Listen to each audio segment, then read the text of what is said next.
में कहा गया है कि मृत्यु के बाद आत्मा तुरंत अगले जन्म में नहीं जाती। पहले वह अपने कर्मों का हिसाब यमलोक में देती है।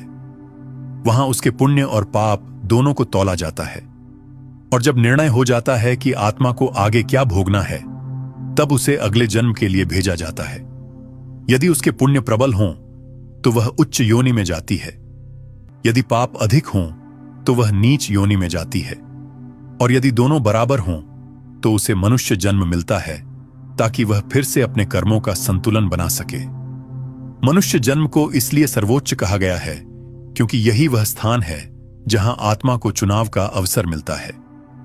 पशु पक्षी अपने स्वभाव से बंधे होते हैं, देवता केवल पुण्य का भोग करते हैं, लेकिन मनुष्य अपने जीवन को जैसा चाहे वैसा बना सकता है। यही कारण है कि शास्त्रों में कहा गया है, मानव जन्म दुर्लभ है, क्योंकि यह जन्म आत्मा को मोक्ष का द्वार खोलने का अवसर देता है।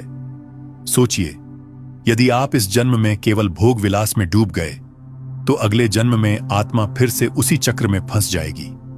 लेकिन यदि आपने इस जन्म में धर्म, भक्ति और आत्मज्ञान का मार्ग अपनाया तो आत्मा धीरे धीरे जन्म मरण के बंधन से मुक्त हो जाएगी।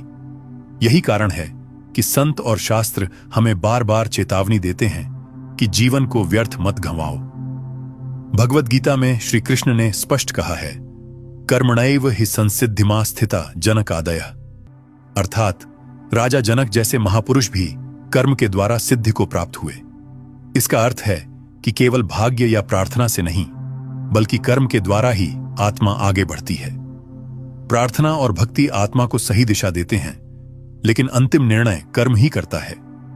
एक कथा आती है एक साधक की, जिसने कई जन्मों तक तपस्या की, लेकिन हर बार किसी न किसी मोह में फंसकर अधूरा रह गया। अंततः जब वह जन्म जन्मांतर के अनुभवों से सीख चुका, तब उसने पूर्ण विरक्ति धारण की और ईश्वर में लीन हो गया। उसी क्षण उसका चक्र समाप्त हो गया और आत्मा मोक्ष को प्राप्त हुई।